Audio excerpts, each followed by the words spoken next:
Hey, good morning. Welcome to Breakthrough Walls. I am Ken Walls, and I am your host. I have a very, very special guest on today. She's been a friend of mine for, good Lord, I don't even know how many years. Probably 10 years at least. I don't know. But so I want to welcome my guest today. Her name is Tiffany Timmons Saab. I'm not sure which one Saab probably, right? Anyway, welcome to the show. Thank you, Ken. Well, actually, we could do the math easily because in my world, in the last 8 years, it's become easy depending on when kids are born. So when was Jill pregnant with? 8 years ago. There you go. Then it is that long because. Is it 8 years? Yes, yes. Oh, wow. That's incredible. Time flies, doesn't it? Scary so. It sure does. It really does. And when I met you, you had much longer hair. I did, yes. That was before 3 babies. Yeah, excuse me. So I just finished my green smoothie this morning. So you first off, thank you for being on the show. I'm sorry to jump in, but I'm so excited. And I felt like last night it was Christmas Eve. I was thinking, oh my gosh, will I bring enough value for Ken? And I looked at, I've been watching some of the other shows, and I thought, I hope that I can bring some value to people because you've had amazing people on. So thank you for asking me to join in on this and to be part of it. It really is an honor. So thank you. Yeah, the honor is mine. So, and I know that. I know you really, really well. I actually have been to some of your seminars. I videoed one of your seminars for your website, in fact, once. Yes. And had you speak at another networking group, and you are just dynamic. And I think once people get to know you in my audience, they're going to go, oh my gosh, this woman's incredible. So. Let's kind of start out with this. This show is about helping people have a breakthrough. They get stuck. And we all get stuck, and we all need somebody to push us through that.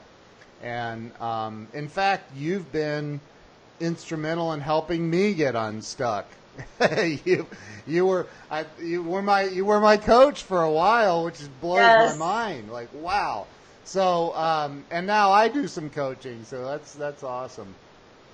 And you should. I mean, your talent really it's so enthusiastic, and it makes people excited. I mean, when I hear you talk about the people you're coaching, and you just give people so much, I think, genuine optimism as to what they can do, and that there always is that next step. Thank you. I appreciate that. I love helping people. And so, but this is about you, not me. So let's start with, let's tell everybody, first who you are and where you were born and raised. Well, I am born and raised in Pittsburgh, PA, but yins aren't going to hear a Pittsburgh accent out of me. I actually was just back for my 25th year reunion this past weekend. And my Pittsburgh pride has been reignited. I love Pittsburgh. It was great. Now, I don't live there now. I'm in Scottsdale, Arizona now. But Pittsburgh was a fantastic place to be raised, to have a family, and in a really storybook type community. I mean, the group of friends that I had were solid. We had good families, and I'm very blessed to have had that. We just had my mother-in-law is from Pittsburgh, and all of her family, they're all still over there. And one of her cousins just came in the other day visiting, and we had lunch and just talked, because I used to live over there, and I have some good friends over there still. So love, and I'm a huge diehard Steelers fan. So here, yeah, have been since I was 7. So, so growing up, you went to elementary, middle school, high school, all of that in the Pittsburgh area? Same house since I was 1. Wow.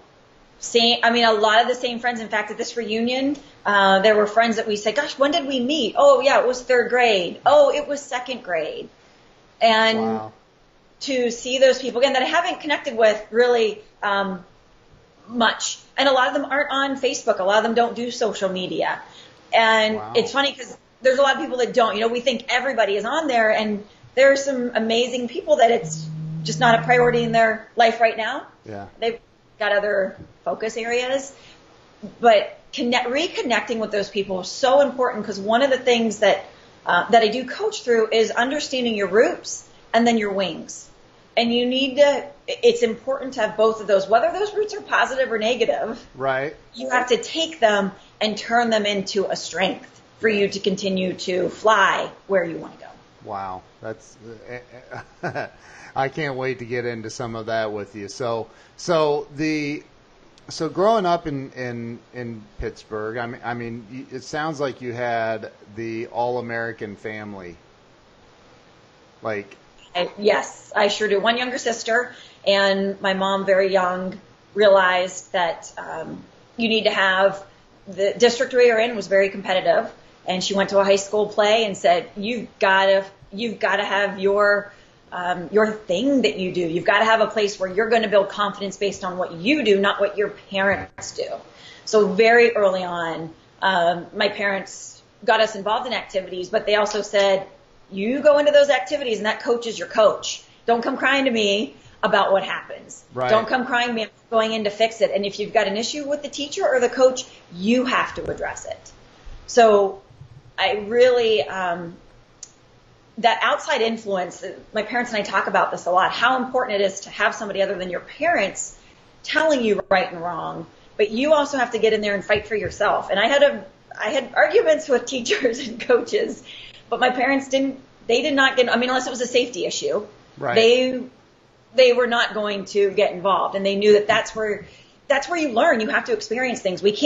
Somebody can't do your push-ups for you, as Jim Rohn would always say. You can't pay someone to do your push-ups. You've got to get in there and do them. And that applies for everything. If you want to learn how to fight for something, you want to learn how to perform, you've got to do it. No one else can give it to you. That is so true. And I love Jim Rohn, by the way. So, so did you go to college? I did. I went to the University of Kentucky. Okay. And I went down there because I wanted to cheer. It had been, I'd seen the cheerleading squad on ESPN competitions, and I thought that's what I want to do. So I went down. I did cheer my first year. Wow. And then I was on the dance team for 3 years after that, and we did win a national championship. It's the only national championship that the dance team has. Wow. Was the year I was on that. And we had the ring and everything, which it's embarrassing now to see the year on the ring. No. Embrace it. Competitive dance and acrobatics was my sport, where I not only learned how to compete, learned how to get up after falling down, and I also learned how to earn money there. I started teaching as soon as I could, and the dance teacher said, "Don't tell people how old you are, because you're the same age as the people you're teaching. We don't want them to know that." That's awesome. And so I was always able to start working early on and then learn the value of $1, because my mom would say, if you want something that's outside of the boundaries of what we pay for, you go pay for it yourself. So you learn pretty fast. Gosh, if I want that T-shirt, that's 2 hours of work. Yeah. Yeah. And I can relate to that. So now Pittsburgh's a very blue collar city, just for yins that have never been there. Yeah. And they drive on the parkway and they park on the driveway there. So, but like, what did your parents do when were they professionals or were they blue collar? So my dad is a metallurgical engineer. Oh, wow. So he was in the steel industry, came out when things were booming. Yeah. And he made some choices through his career to keep us in one place. He did change companies a few times, but we were always able to stay where we were. And he had promotion opportunities that would have taken us to Titusville. They would have taken us outside of the community we were in. Yeah. And he made the decision that my sister and I are very thankful for, that he would keep us in school and he would keep us in our dance group because they knew that there was something special about that group and that teacher that we were involved with. It was a very small group, but they knew how formative that would be, or they felt it was. I don't know if you know, as parents, you never know, and you make the best decision you can. Right. As you are, right? Yeah. As I am. You make the best you can, and you hope and pray it's the right thing. But, looking back, it was very wise for our good. And at the end of it, now we're a close family, even though we have distance between some of us. But those lessons that were taught. Now, if you moved, I guess you'd learn different lessons, right? I'm not to say that it's wrong if you move. There are other lessons learned. Yeah. And Well, and I think, we moved, in 2016, we went to Vegas. We were out in Vegas for 13 months. So it was, it's challenging to do that too. We have an 8-year-old daughter that, it's like, but kids are amazingly adaptive. It's amazing. She went in fact, she now misses that school in Vegas that she went to, so it's a matter of, I don't know. You have the perfect childhood, it sounds like, and mine was not so much. And so I don't know that I think there's a lot that comes from our childhood, obviously. Sure. But I think we can also make decisions outside of what we were programmed to know and believe that are, our own, so to speak. Yes. So. No, you can get either way. It's always it's the choice you're going to make from it. Yeah. There are people that can have an upbringing similar to mine and make choices that you look at and go, how can you make this choice? And I'm sure we see it now with kids. They have these very privileged, and I don't mean privileged in a bad way, but they are given a lot, and that's the society now that we have. We think we're supposed to give them everything. I don't know if it's right or wrong. I don't know what we're teaching, with that. This is a conversation my wife and I have. Like, should we take away the iPad, the TV, the iPhone? It's like, and sometimes we do because it's like enough, So, but okay, so when you end up going to the University of Kentucky, which is that in Louisville? It's in Lexington. Lexington. Okay.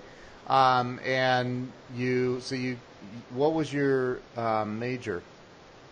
It was accounting to start off because my aunt had given me some guidance there that an actuary, for some reason she counseled me through and thought an actuary would be a great job. And then I did 3 accounting internships. And Ken, let me tell you, bored to tears is not an expression. You could be so bored, you start to cry. I was doing an internship at American Eagle my last summer before I got graduated. And I would sit at that desk and tears would start to roll down my face because it wasn't my style. Again, you got to find the right place where you can excel. And then I switched over to human resources, and then I graduated in management with a BA in management, and then went on later to get my MBA there in Columbus. So, wow. So, did you get that from Ohio State? Went to Franklin at the time. Franklin. Okay. Yeah, it was the only school that offered you to do it in the evening. Now there are a lot more programs and flexibility, but that time it was you quit work and you go to MBA, you go back to school full time. I was in a position. Now, I tell you, my parents were and are extremely supportive, but when I graduated college, they were like, we are done. They were very clear about that. They'd always said, paid for college. You're on your own now. You pay for your wedding. You pay for everything. Now, if I had a problem, they'd drive down from Pittsburgh to Columbus, where I was at the time. But, that expectation was always set up very early. And my sister and I don't think there was ever a time we came back. Now, again, we knew that safety net was there if it was needed. Yeah. But choices we made were putting us in a position where we shouldn't have to access. Right. We got jobs right out of college. I started working, a week after college, and that was it. I missed Christmas fun after that because I didn't get the long vacation that everybody else got. My sister's going to the Rose Bowl since she's younger, and I'm like, well, I'm heading back to work. Yeah. So, so you got out of college. I mean, that's where you stayed here in the Columbus area, right? For the I most. was in Columbus, yes, from 97 till 2016. Okay. So, where did you what industry did you begin working in after college? Health employee benefits. I sold and negotiated employee benefit packages. Okay. And it was a fantastic initiation into sales. So right out of school, it was a very intense training program that I was part of a recruited class across the country for this company. And my first need-based selling was the course that we went through on how to dress for success. Yeah. And they separated the men from the women, and they had somebody come in and talk to us about how we dress properly to go into meetings. But, we were 22 years old, and I was going into meetings with CFOs who were very experienced. Yeah. And looking back on that now, I think, how in the world did they ever buy anything from me? They prepared us well. We knew our material, and great, very, very good, strong training program that took us through that. So I was with them. I'm in that industry for about 7-8 years. So you started 22 years old, and you're selling to CFOs. Mm-hmm. Wow. Mm-hmm. CFOs, CEOs, talking about their employee benefits. For those who are in health insurance, it was all self-funded.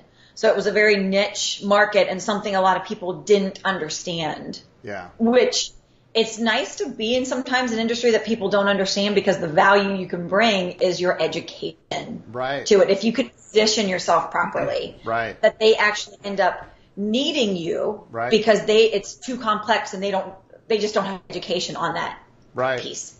So now, when I met you, you were not selling employee benefits. No.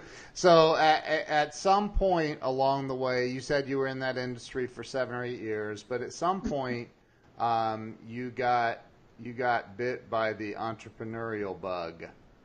Yes.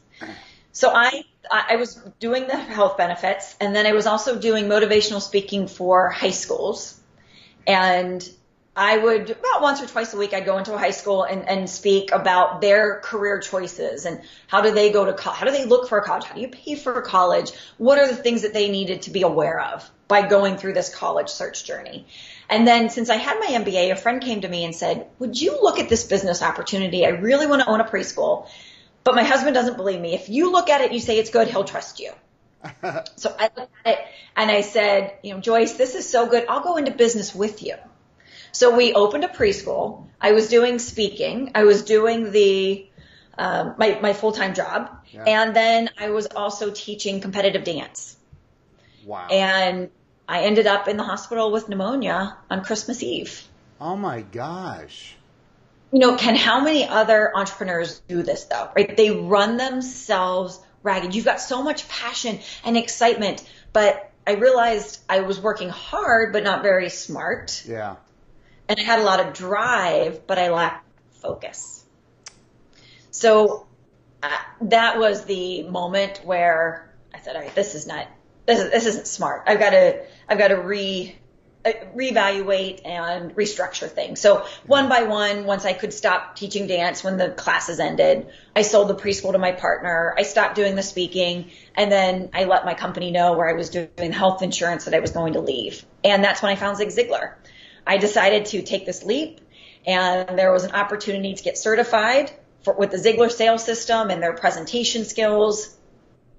And so I left my corporate job and all the other side jobs to focus on one. Wow.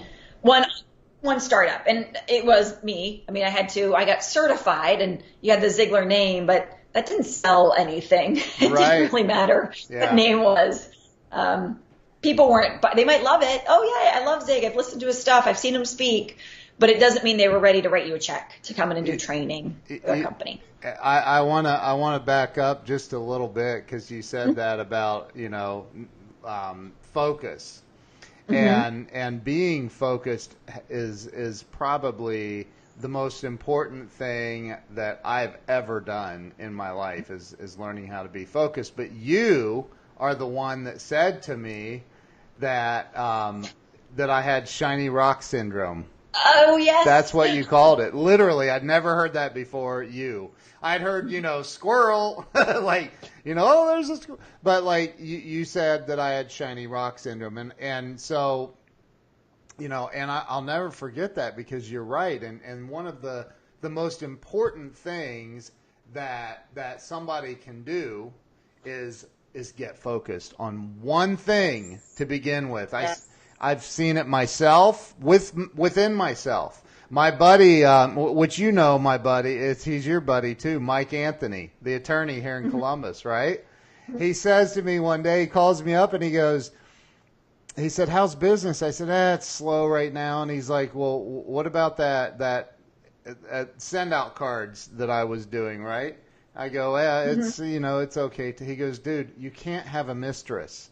And I go, I don't have a mistress. What are you talking about? He goes, you have too many things going on, man. You can't focus on two things. You got to get focused on one and make it really, really, really flow. And you are the very first person to ever say that to me. Like, you have shiny rock syndrome. You got to tame that.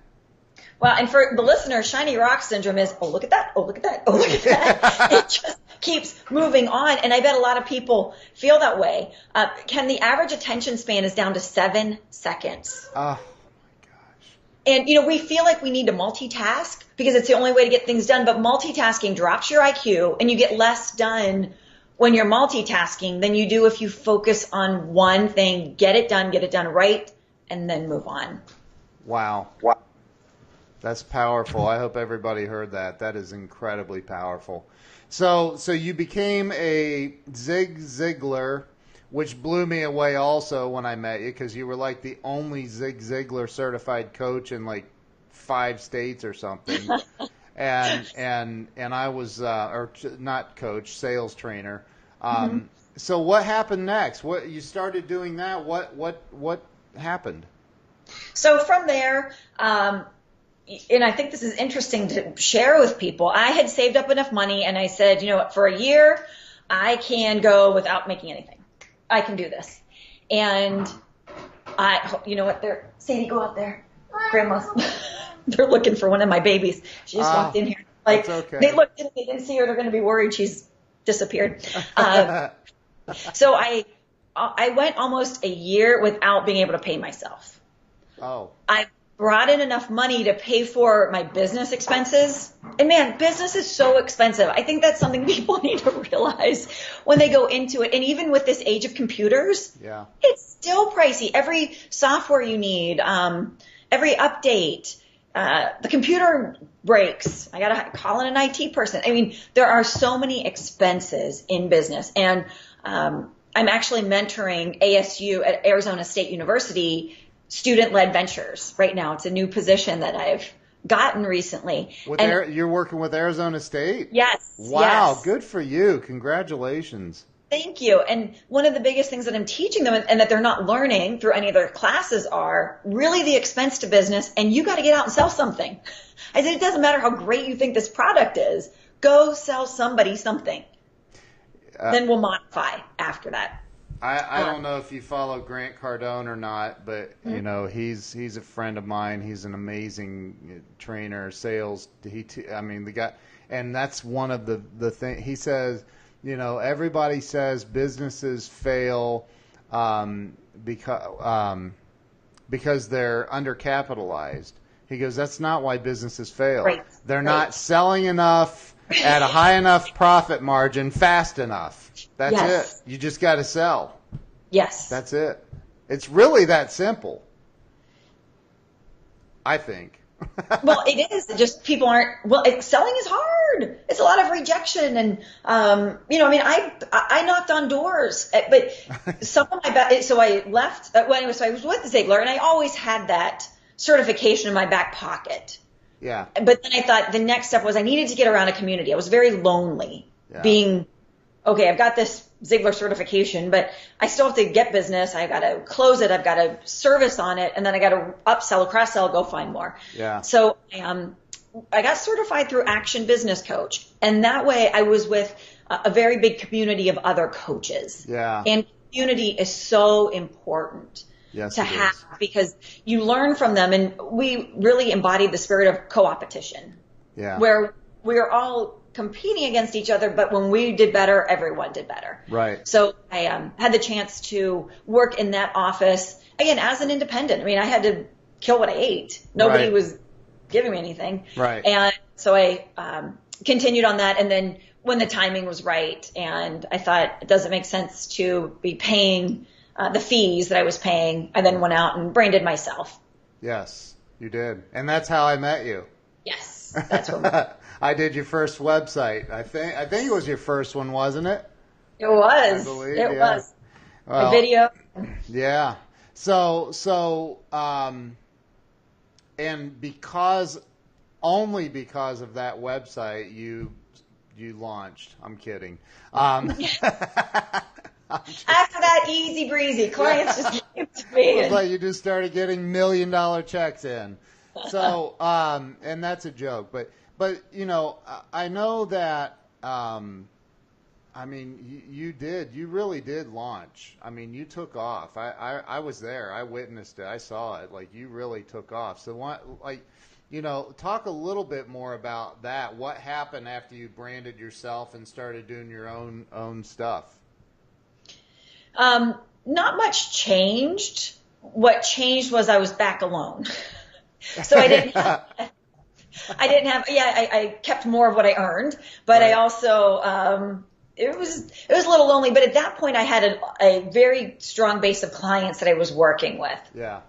And that I continue to work with them and then continue to add other clients. But at that point is when I had a big change in my life in that I got married and then I had my first child. Yeah. So when I had my first child, I thought, this is what I've always wanted. This was my dream to have a family. And so I was stay at home for the first few months. Now I was stay at home, but I was managing, we had some rental properties and we were doing a remodel. So I had some things that I was doing, but I wasn't doing the coaching and the training piece. Right. But I had a client call up and say, let's go to lunch. I haven't seen you in a while. So I went with him and he said, you're not really going to not work, are you? We need a little bit of help. Why don't you come back and do some training? And we need some sales. And they had an organization where they were constantly bringing up new leaders, and promoting them. And he said, I think, why don't you just work a little bit with us? So I did that and then got referred to somebody else. And so I was able to pick up business again, but and I will be honest with people, it is not at a level where it was before I had kids. Right. My priority and in our family, are the kids. Right. That is my priority. And then it's kids and then clients. Right. It's the way that my priority chain now works. Right. And so during that time, though, I was doing training with a company and accountability was so big. How do we create accountability? How do I teach my leaders to hold their teams accountable? And that is when within one day I wrote my book. Yes. It spilled out. And we thought, how do we get people to retain it? And I had all 3 kids around me that day. And it really was a gift from God given to me that get these thoughts down on paper, Tiffany, because there's something here. Yeah. So I wrote now the gist of it. It then took me 2 years to get it to its final format. And it's right here. Yes. And I have one of the proof copies, don't I? You do. I think. So I'm very, very grateful for that, by the way. I even have your note that you wrote me. So this is a phenomenal book. And for anybody that's looking for a book on leadership, it's, well, here, I'll hold it up so you guys can really see it. You're leading now a 6-step strategy for, I can't see around my... for building and leading dynamic teams, and it's very. Do you care if I show it? Oh, absolutely. No, I don't care. No, I just absolutely. I want to show how it's written. It's written in a way, almost I would say almost like Dr. Seuss-ish.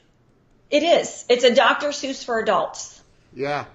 And it's incredible. It's an incredible book. So, and I was blessed with the opportunity to be one of the first people to read it and give you feedback. And so I'm very, very honored and proud of you. Like, thank you. That's awesome. It's awesome. So, so you wrote your book, you're still doing some coaching and sales training stuff, right? Absolutely. So that was, we were in Columbus at the time on a snowy January morning when all that came together. Wow. And it's interesting the way things work. And that's why I always encourage people to, as much as we think we have a plan, and I like to take people through planning and writing out your vision and your goals. Sometimes the way it manifests might not match exactly what we think. Right. But having written that down gives you a lot more focus, and it sets your mind open to the opportunities to get you there that you otherwise wouldn't see. Because, Ken, I'm doing a huge training coming up, and I was going through some old notes of mine that were from 2008 when I had attended a workshop. Wow. And it talked about dreams and goal setting. And in there I wrote, what would be a breakthrough goal? And the breakthrough goal I wrote was to write a best-selling book. Oh, wow. Now, I don't have the best-selling part yet, but I got the book part. Well, let's everybody watching this go buy her book. Let's get it to the bestseller list. So the I want to kind of, and I'm not trying to pick any scabs because I don't know of any wounds that you have, but I can't. Oh, they're there. They're there. So that's what I kind of want to, because like Tiffany, and this is my paradigm of you. You're perfect. Like everything you've ever done is perfect, and I know that that's not the case, right? There's not one perfect being on this planet, but like, let's talk about some of because again, this show is about people being stuck and helping those people get unstuck via our stories of being stuck and getting unstuck. And I know you've had to have times in your life where you're like late on your bills or can't, like, not sure how you're going to buy food or things of that nature where you've just hit a wall and you lock the door to your bedroom and you curl up and cry. Have you ever been there? I did. It was back when I first started with Action, and I had a lot of expenses that I needed to cover. I had a lot of office expenses and franchise fees that I had to create enough money to pay for that. Now, this was after coming off a year and a half of not making anything because I'd been on my own. Wow. And here I had a house. I was down in Grandview. Yeah. I had a lot of expenses, and it had to be me. And I remember the one that, and I'm prospecting and I'm meeting with people and nothing's coming through and deals aren't closing. And this is so crystal clear to me. I was on my knees praying and just bawling. And I thought, if it's what I'm supposed to do, let it be. And if not, that's okay. Then what do I do next? Right. And at that point I thought, do I just move to Arizona? Because I had family out here and that was always my backup plan. Well, I'll just sell the house and move to Arizona. Okay. And I was on many nights I've been on my knees crying. And I went to bed, and that next morning when I woke up, it was just this voice that said, keep going. And that, I think, can sometimes, people will look like, oh, you wrote this book. Oh, you're coaching. But it's not at the level where I envisioned it being. It's not impacting the amount of people that I wanted to be at this stage. Right. But I've also made choices to put my kids first. And I think if we can be, there's this balance between this vision and this goal we have, and then what the truth is. Not reality, but what the truth is. The truth is, I don't have massive activity right now. And I would coach people, massive activity equals massive results. I have activity. I mean, sometimes I feel like I'm inching along on my belly. Like it's this little, just keep moving forward a little bit. Sell one more book today. do one more coaching session today. Yeah. Yeah. To stay in it. And I think, if people are doing this as whatever they're doing as a side gig, or they're a mom who's trying to keep her professional life going, but wants to take care of the family, because there are only so many hours in the day. You cannot, in this world, the world right now is that you can have everything, you can do everything. I don't agree with it. You can, but there's an amount of time that you have, and you have to make choices. Yes. Where that time's going to go, and there are results. There are consequences to those choices, good and bad. Yep. Amen. I agree. There are choices you make all the time. More activity. There were times when I was going to do a workshop, and that's how I got clients at Action. I didn't have anybody coming. I went and I cold called, and I walked into places and said, hey, I don't usually make calls like this, but I've got a workshop going on, and I wanted to give you 2 free tickets to the business owner. And I had a woman who came, and then she signed up later for a meeting with us. And Ken, when she walked in with me, she said, oh, is Peg here? And Peg was another woman I worked with who had more experience than I did at that stage. Yeah. And I said, well, let me check. So I went back and I said to Peg, this woman wants to meet with you. She goes, no, she's your prospect. Yeah. If she wants to meet with me, she'll have to schedule another time. So I went back in the room and I said, Rhonda, Peg's not available. We can schedule a time with her, but I'm curious. Why is it that you want to meet with her and not me? And that was a hard thing to ask. Yeah. Like that, I really had to take a deep breath and ask it. And she said, well, I called on the phone system and your name wasn't on there, so you must be really new. Oh, God. I said, what if I told you I've actually been doing this for, for how many years at that time? And she said, oh my gosh, I didn't. She goes, no, I'm happy to meet with you. She became probably one of the most influential people in my life. Wow. With just some coaching that she gave back to me in another area of my life. Wow. But sometimes you've got to, I think one of the biggest things I hope people listen to is breakthroughs aren't always huge. Breakthroughs can be small. And there's power in doing the little things that really make a difference. It's not a glamorous story, and it's not it isn't, but it's these little things that come together, and you keep going. You keep score of the things that are important to you. I keep score, Ken, of the things that are important to me, which are family dinners, date nights, my prayer time. And sometimes some weeks are bad. Some weeks are really bad. But you create that accountability to do the things that are important, that are the foundation in your life that make you better. When I have my prayer time, I think better. Yep. It's not a coincidence. I agree. I handle things better. I make choices better. Things don't affect me as much. Somebody who says to me, yesterday they said, oh, I know you're on your phone, but can you please make sure your daughter doesn't take the leaves off the tree? I'm on my, first I got really offended. Like, okay, so I'm on my phone for a minute here, and you just happen to see me at that time, and now you're calling me a bad mom. I get really, you can get very angry at things. Yeah. But if you have the focus time going in your life, and you give yourself that space to breathe, you respond to that instead of reacting. And I think God has put me in this line of work because I probably need it more than anybody else. So he said, all right, this is where we're going to put you so that every day you get exposed to it. Yeah.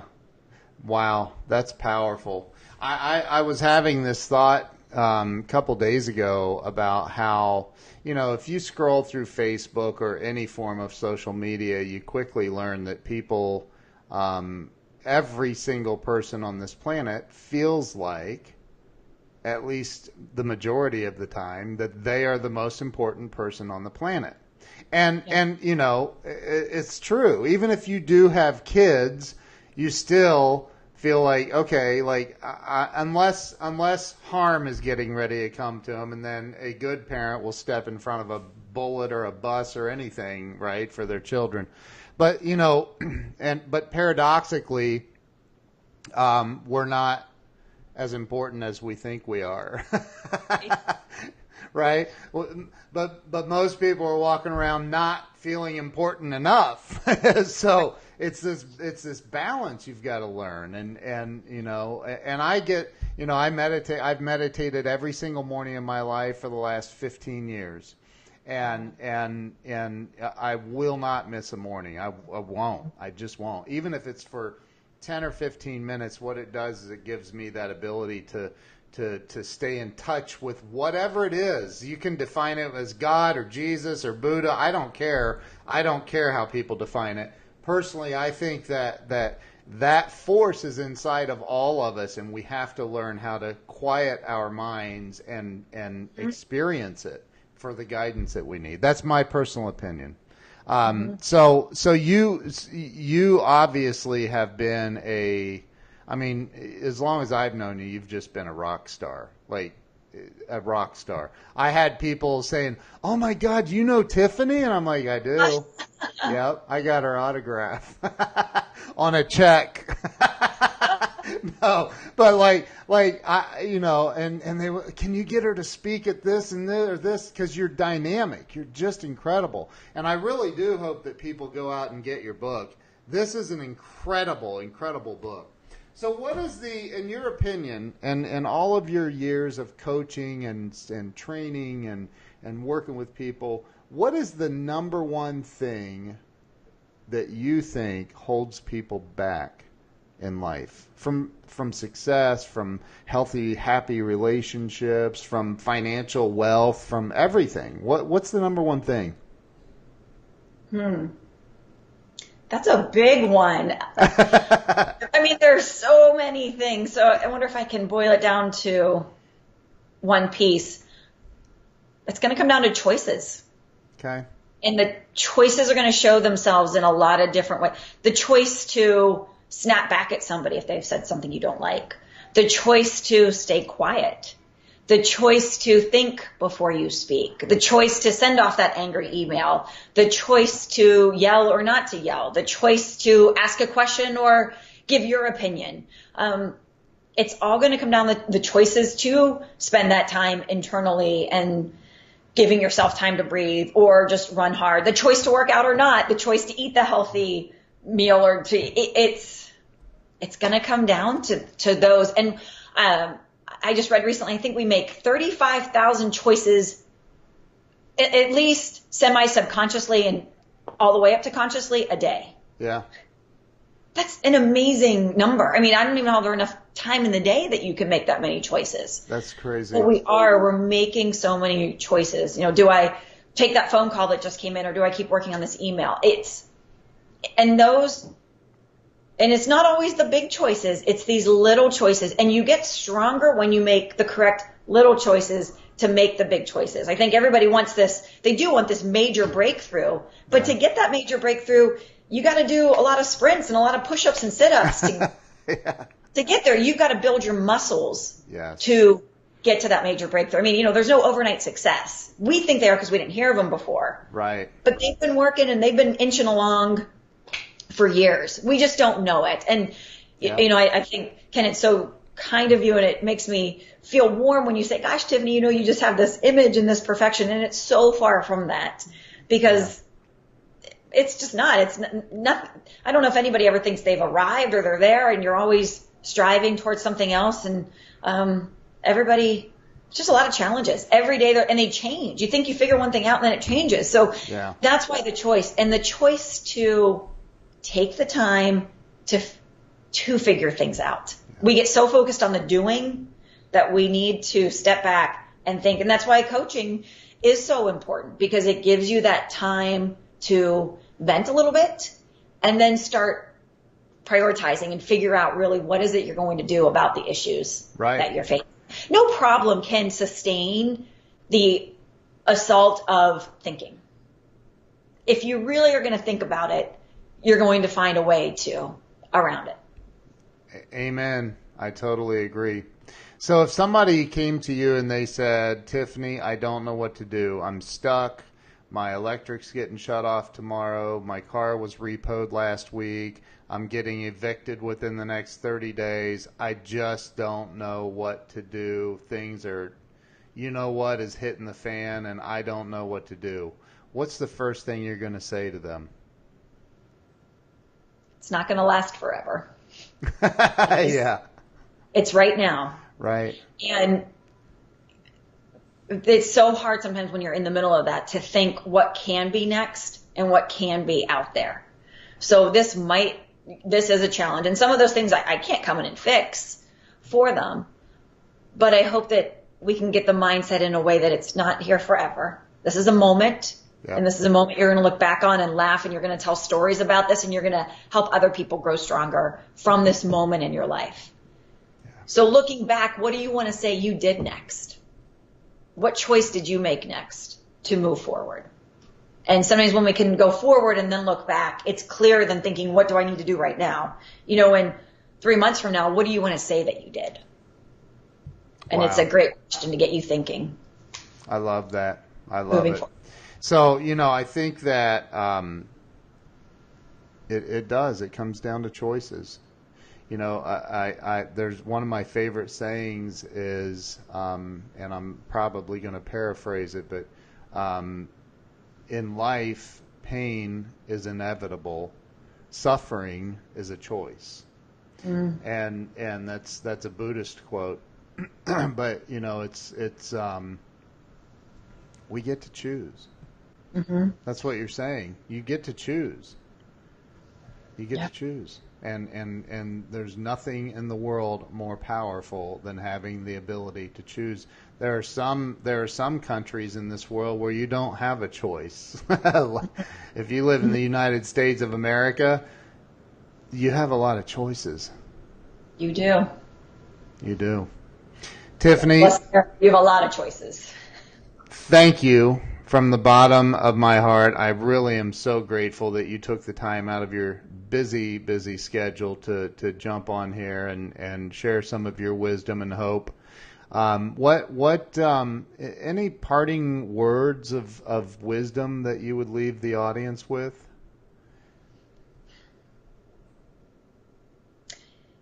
To keep moving forward.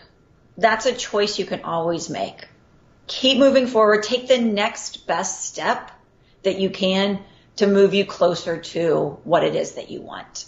We can't expect to be there. One of the things that I do in exercise with people is I tell them to get against the wall. And then I say, okay, this is your starting point, where you were 3 months ago. And then look at the other wall, and those are your goals. I want you to step out to how far along you think they are. No one ever goes to the goal. No one ever goes to the other wall, but they come out from that wall. And then I say, turn around and look at where you've come from. Wow. We focus so much on where we haven't gone yet that we forget about where we have come from and what we have accomplished. And that's what's powerful sometimes and I say keeping the score, and it's not a score of like winning or losing, but it is a score of what we're accomplishing. And remembering that, because that's what gives you power to move forward. Sometimes we think we have to have the mindset to move forward. And yes, but action will give you a better mindset. And when you accomplish something, you're going to feel more confident to do the next thing. So take that step. Take the step. Make the choice to move forward. That's such a powerful thing. I just totally visualized that whole thing. Like, I'm going to do that now today. I'm kidding. That's powerful. That's awesome. You are so right. So many people watch celebrities and see, successful or wealthy people, and they think, oh my gosh, I'm not there. I can't, I'm never going to get there. It's like, dude, turn around and look at where you've been, man. You're on your way. Just keep pushing. Yes. That's awesome. Tiffany, you rock. You really rock. Well, thank you, Ken. Can I give a free giveaway today? Sure. Okay. Well, I was going to say, if people want to email me, they can receive the audiobook of You're Leading Now. Oh my gosh. I'm going to send you an email then. Okay. Yes. So go ahead. What's the best way? Should I give my email address? Yeah.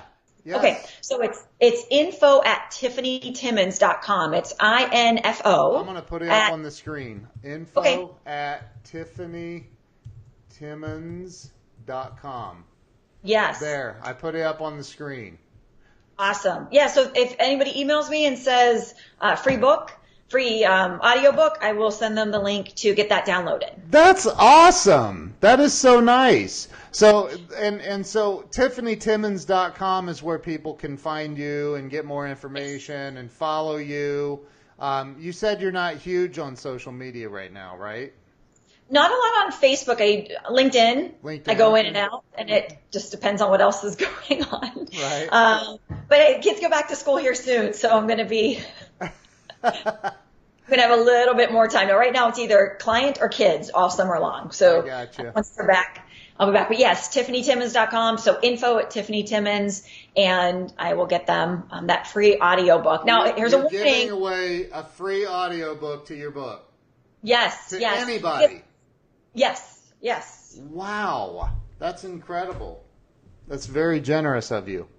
And I'm going to let them know that these rhymes get stuck in their head, and that's what they're supposed to do, because I want you to be able to retain what you learn. So, you know, one of the things we talked about here, Ken, is, you know, getting that vision and moving forward with it. And that is step one. Start with vision. This guides your decisions and keeps you focused to stay on your mission. Comes down to your choices. I love that. Oh, my gosh. So everybody go email Tiffany at info@tiffanytimmons.com and get a free copy of the audiobook. Free. Yes. Jeez. Do I have to email you, or can I just expect an email? You can expect it. You can expect it. You got it. I'll send you. I'll join. I'll send you an email. But anyway, so listen, Tiffany, thank you. You know that Jill and I love you. We think the world of you. And hopefully we get to see you again soon. That would be nice. Yes, well, come on out to Scottsdale next time when it's cold. I mean, when it's cold back in Columbus, come on out. And to anyone who's ever coming out to Scottsdale, let me know. I'd love to meet up with them for coffee. Oh, you're awesome. So, all right. Well, thank you so much. I appreciate you being on. Everybody, go to TiffanyTimmons.com. Send her an email, info@TiffanyTimmons.com, and get a free audio copy of the book. And also get the book, because the illustrations are incredible in this book. Get the book. Well, how do they get it? On Amazon or? They go to Amazon, yes. Amazon. Okay. It's a paper copy or the hardcover. Awesome. Awesome. Amazon. Well, thank you so much for being on the show. Everybody, make sure you follow Tiffany. Thank you for all the shares and the hearts and the thumbs up and likes and everything else. So thank you so much, and we will see you guys all tomorrow. Tiffany, thank you. Thank you, Ken. Appreciate it. Thank you. All right. See you guys. Bye-bye.